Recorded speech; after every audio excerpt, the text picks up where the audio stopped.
Haleluya, haleluya. Shalom blessed people. Kiranya berkat dan damai sejahtera Allah di dalam Tuhan Yesus Kristus menjadi bagian kita sepanjang hari ini. Bersama saya Pendeta Theodorus dari Rumah Berkat House of Blessing.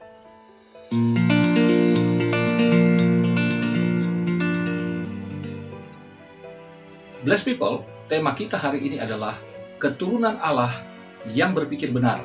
Firman Tuhan terambil dari Kisah Para Rasul pasal yang ke-17 ayat 29. Begini firman Tuhan. Karena kita berasal dari keturunan Allah, kita tidak boleh berpikir bahwa keadaan ilahi sama seperti emas atau perak atau batu, ciptaan kesenian dan keahlian manusia. Saudara terkasih dalam Tuhan, setelah meninggalkan Filipi, Paulus dan Silas melanjutkan pengajaran Injil mereka di Tesalonika dan Berea. Tetapi karena penganiayaan, Paulus terpaksa melarikan diri ke Athena, di mana di Areopagus, Paulus mengajarkan kepada orang-orang tentang kodrat Allah yang sejati. Di ayat 22, Paulus memulai penginjilannya dengan memuji-muji orang Athena soal kerohaniannya. Hal ini merupakan strategi jitu dari Paulus untuk menarik perhatian mereka supaya mereka mendengarkan Paulus berbicara. Dan di ayat 23, Paulus kemudian mengatakan tentang mezbah yang dia lihat dengan tulisan kepada Allah yang tidak dikenal. Hal ini menjadi batu loncatan Paulus untuk menceritakan, untuk mengajarkan tentang Allah yang dia kenal, Allah yang benar, Allah yang hidup. Kedua ayat tadi menunjukkan bahwa orang-orang Athena meskipun mereka rajin beribadah kepada dewa-dewi mereka, tetapi menunjukkan bahwa sesungguhnya ada yang mengganjal di hati pikiran mereka. Mereka tidak dapat mengenali Allah dengan benar, sebagaimana Paulus mengajarkannya. Apa yang Paulus ajarkan itu berlaku buat kita juga hari ini sebagai orang Kristen. Kita rajin beribadah, kita rajin membaca Alkitab, tetapi jangan-jangan kita tidak mengenal Allah yang hidup itu, Allah yang benar. Mengapa? Karena pemikiran yang salah.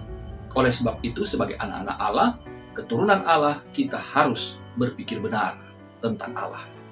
Paulus mengajarkan bahwa Allah yang benar adalah yang pertama, Allah adalah pencipta dan Tuhan atas alam semesta. Ayat 24. Tuhan tidak tinggal di kuil-kuil buatan manusia. Justru Yesus berkata, Dialah yang mendirikan atau membangun bait Allah, yaitu tubuhnya sendiri melalui kebangkitannya. Dalam Yohanes pasal 2 ayat 21 dan 22. Paulus mengajarkan juga bahwa tubuh Kristus itulah jemaat. 1 Korintus pasal 12 ayat 27. Dan Roh Kudus berkenan berdiam di dalam tubuh Kristus, di dalam bait Allah. Dalam 1 Korintus pasal 3 ayat 16 dan 17 dan pasal 6 ayat 19. Yang kedua, Allah yang hidup adalah Allah yang melayani, bukan untuk dilayani. Ayat 25. Bandingkan dengan Markus 10 ayat 45. Tuhan Yesuslah yang telah memberikan hidupnya sebagai persembahan supaya kita dapat beribadah kepada Allah. Dalam Ibrani 9 ayat 14. Tuhan yang kasih dan kebaikannya itu tidak bergantung dari penyembahan manusia. Justru manusialah yang hidup dan bernafas karena Tuhan, karena kemurahannya. Itulah yang harus menyembah Dia, karena manusia yang menyembah Tuhan menunjukkan dia hidup dalam ketergantungan kepada Tuhan. Yang ketiga, Allah yang menjadikan umat manusia dan menentukan kesejahteraan mereka. Ayat 26.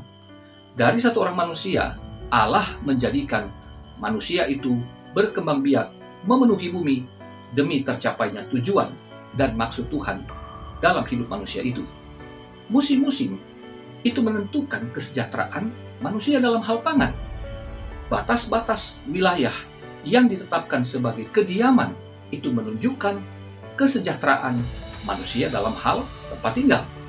Dalam Ulangan pasal 8 ayat yang keempat, ayat 7-18, Tuhanlah yang menentukan kesejahteraan Israel umat perjanjiannya berupa pangan, sandang, papan, dan kekayaan bendawi. Yang keempat, Allah yang dicari tidak jauh dari manusia. Ayat 27. Iman yang menyatakan bahwa Allah ada bagi orang-orang yang berpaling dan mencari Dia. Ibrani pasal 11 ayat yang ke-6. Tuhan itu dekat kepada orang-orang yang patah hati. Mazmur 34 ayat 19. Dan Tuhan itu dekat kepada orang-orang yang berseru kepadanya. Mazmur 145 ayat 18. Yang kelima, Allah yang di dalamnya kita hidup, kita bergerak, dan kita ada, ayat 28.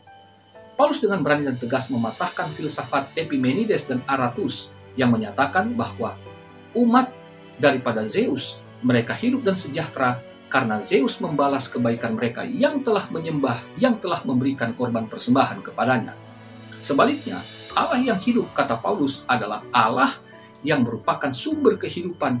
Dialah yang memberikan kehidupan dan kesejahteraan kepada umatnya, karena dia tidak bergantung dari penyembahan umatnya, karena justru manusia yang membutuhkan dia, dan dia dengan sukarela, dengan penuh kasih, memberikannya secara cuma-cuma. Yang keenam, Allah yang baik menghendaki manusia bertobat, ayat 30 dan 31. Berita tentang pertobatan dan keselamatan dari Allah menunjukkan betapa Allah sangat mengasihi manusia yang berdosa itu. Keadilan Allah di dalam menghakimi manusia yang berdosa telah dilaksanakan di dalam Yesus Kristus yang mati dan bangkit pada hari yang ketiga. Di dalam nama Yesus Kristus itulah keselamatan bagi seluruh umat manusia. Jadi saudara yang terkasih dalam Tuhan, sebagai keturunan Allah yang berpikir benar, mari kita ambil pelajaran dari apa yang telah saya bahas tadi. Bahwa kita diselamatkan, kita memperoleh kehidupan karena kasih karunia Allah, karena kemurahan Allah di dalam Yesus Kristus Tuhan dan Juru Selamat kita. Kita tidak perlu mendekati Allah dengan pengorbanan-pengorbanan berupa harta benda, berupa uang, berupa hal-hal yang sifatnya materi, tetapi cukup dengan iman. Kita dekati Allah karena Yesus Kristus telah menjadi jalan pendamai bagi kita dengan Allah tanpa sekat apapun. Tuhan tidak lagi jauh, tetapi Ia dekat dengan kita. Tuhan tidak memberikan kita kesejahteraan berdasarkan seberapa banyak saudara dan saya mengembalikan persepuluhan atau memberikan kolekte, memberikan persembahan kasih dan sebagainya. Tidak, saudara. Tetapi semata-mata karena Tuhan sangat mengasihi saudara dan saya, sehingga kita diterima. Sekali lagi ingat, bukan karena kita melakukan sesuatu, tapi karena Allah yang telah melakukan segalanya bagi kita, sehingga kita meresponinya dengan doa, dengan ibadah, dengan penyembahan. Itu karena kita berterima kasih, kita mengucap syukur, dan kita tahu bahwa sekarang kita punya Bapa yang kekal, sehingga kita patut senantiasa menggantungkan hidup, menggantungkan harapan, dan menyatakan kasih yang sejati tanpa syarat, karena Tuhan menyelamatkan kita tanpa syarat. Tuhan Yesus memberkati saudara. Haleluya, blessed people.